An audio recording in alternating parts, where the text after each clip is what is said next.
Al-Baik, ang Jollibee ng Saudi Arabia. Tinawag siyang Al-Baik kasi nagre-refer siya as important person in Turkish similar to sir. Nagre-reflect din siya sa commitment to serving them with courtesy and respect. Sobrang sikat nito na chicken place, especially in Muslim world, since nagbebenta to ng mga halal na food. We ordered chicken and chicken nuggets, both for 36 dirham. Bali 275 peso isang order. Meron na siyang kasamang buns, fries, and garlic sauce. Fries taste like a regular fries, nothing special, pero itong chicken kasing laki ng palad ko. Deliciously crispy, perfect spice fried chicken, malalasan mo talaga yung masala flavor, especially the ginger.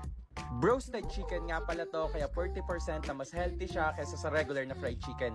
Roasted chicken nga pala is kapag pina-fried nila yung outside para makapag-form ng crust and pina-pressure cook yung loob to keep the moist of the meat. Ang garlic sauce naman ay medyo sour, perfect na pambalance, and chicken nuggets naman ay sakto lang, pero gingery talaga siya. So mas masarap ba talagang Al-Baik chicken sa Jollibee chicken?